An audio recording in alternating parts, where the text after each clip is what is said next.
Alright, this is going to be the first video out of two, where this is the video we're going to focus on certain problems where we have to add and subtract the rational expressions.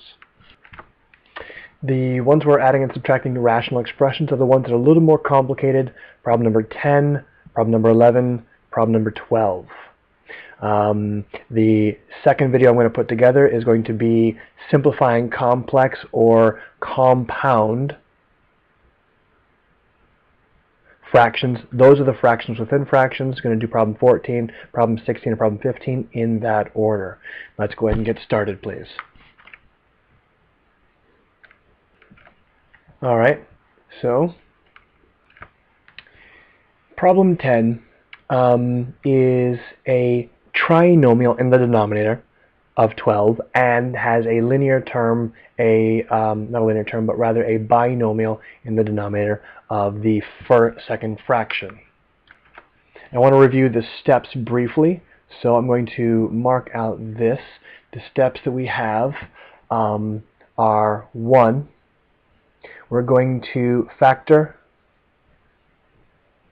all numerators and denominators.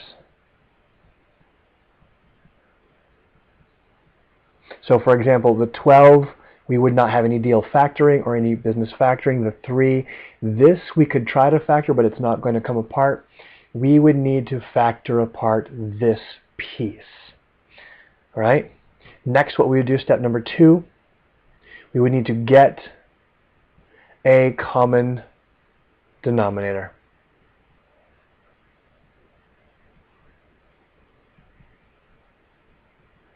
This common denominator gives us permission to add. Third, what we're going to do is to go ahead and add or subtract. Fourth, what we would need to try to do, we should try to reduce the resulting fraction if possible. It's not always possible, but sometimes it is. In this particular case, what we should try to do is to factor again the numerator and denominator. Then we should cancel anything that we can. So for example, if you think back to class, problem number 4 on this exact same worksheet, we did end up having to reduce. Many of these, however, we will not end up getting to reduce. Let's go ahead and get started. Because this 12-volt factor, the 3 is just a constant term, and this is just a simple binomial, none of these other 3 parts will factor. I want to focus on the x squared plus 5x minus 24. I'm going to get myself a little bit of workspace here.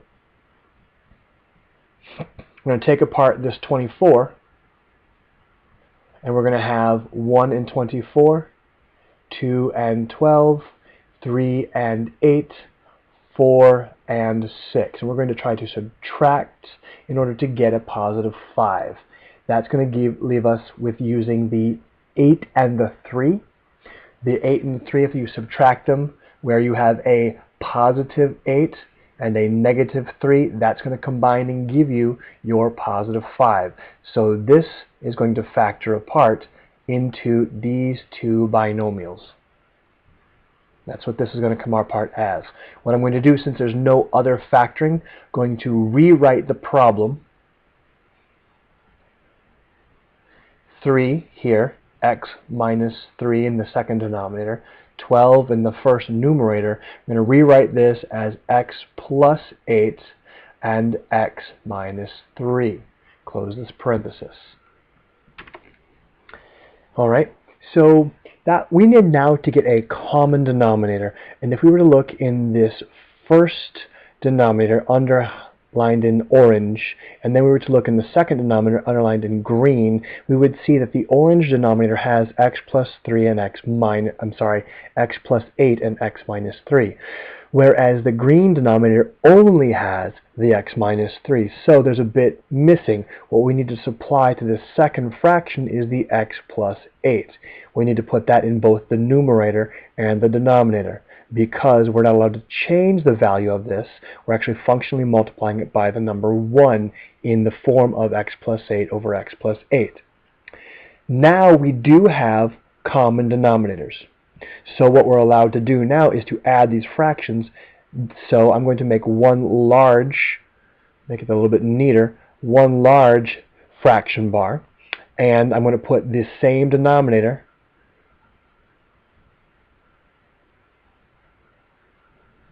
right?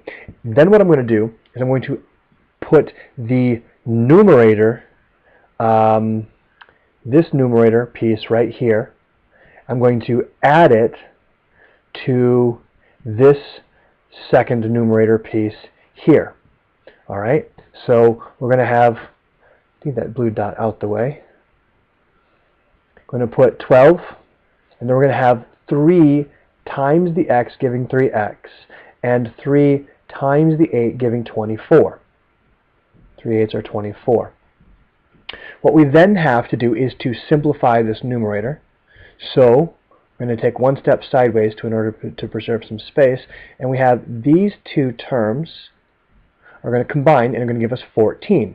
We will be left with 14 plus 3x all over, move this out of the way, x plus 8 and x minus 3. So far we've added all of this. Our job is now to reduce if possible. Hold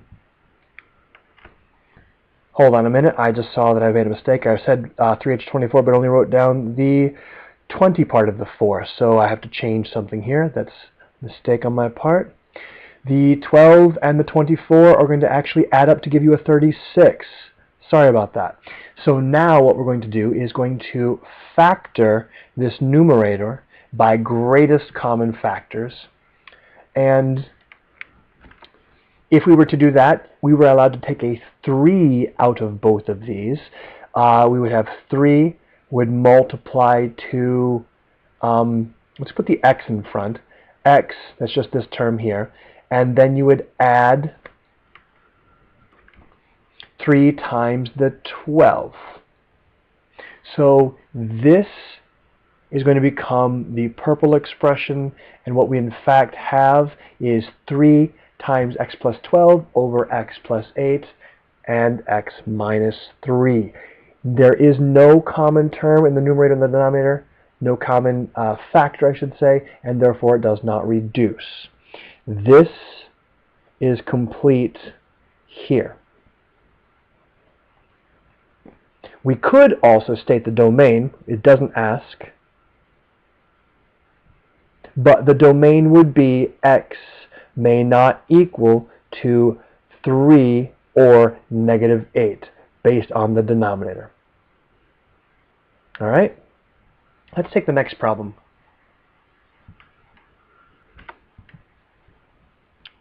All right, here's problem number 11.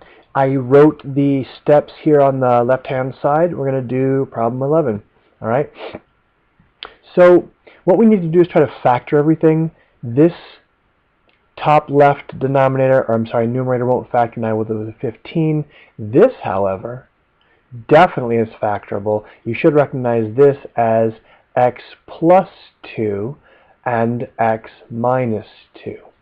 What that means is that the yellow denominator is made out of x plus 2, x minus 2, whereas the green one only has the x minus 2.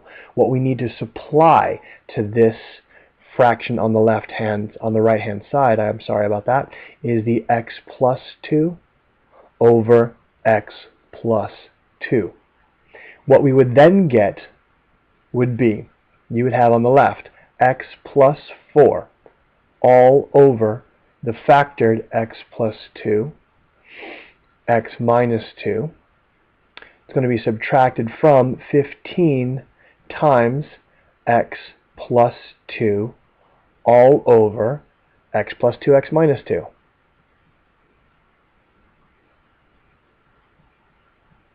Now we have a common denominator and we have permission to subtract in this particular case. Since we're subtracting, we're going to write it as a single fraction bar. In the denominator, we're going to put x plus 2 and x minus 2. We're going to take this part of the numerator and park it here. We're going to take the numerator on this side, that was supposed to be orange, the numerator on this side, and park it here with a subtraction in the middle, right? So here we are, we have got x plus 4. Let's distribute this. And in fact, I realized that I really was going to go ahead and write it this way. I'm not going to distribute it yet because I want to point something out. What we're going to actually distribute, I'm going to erase this. What we're actually going to distribute here is a negative 15 to all of the interior parts of this binomial. We're going to take a negative 15 to both of these. All right? So what we're going to do, going up a little bit, copy everything down. This is one level of problem. This is a next level of the math problem. This is the next level. We're going to have x plus 4. We'll have negative 15x.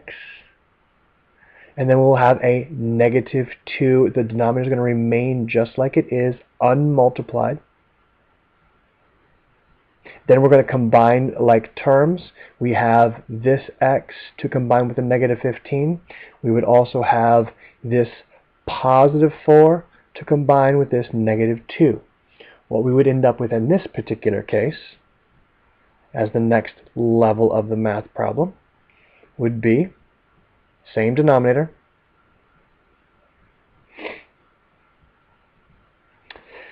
we would end up with negative 14x plus 2.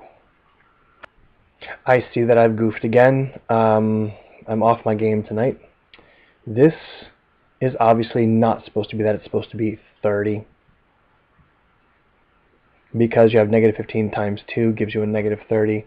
When you combine these terms, the red terms, you're not going to get a 2. You're actually going to get a negative 26. And then we have one last step, reduce if possible. We're going to take this numerator, the negative 14x minus 26.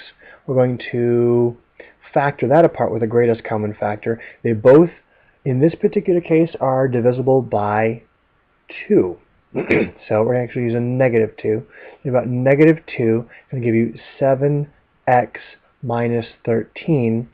The denominator will remain x plus 2 and x minus 2. There is no factor in the numerator that matches anything in the denominator, so we are finished here. Again, if we needed to, we could ask about the domain. We would look up here at the beginning, right here where we've added them. We would understand that x may not equal to a negative 2 or a positive 2. And you can write it as plus or minus 2. Alright, that's problem number 11. Let me show it the full height. There you go for a moment. Pause this if you have to. Oops, I don't know what that was all about. And let's look at the next one, please.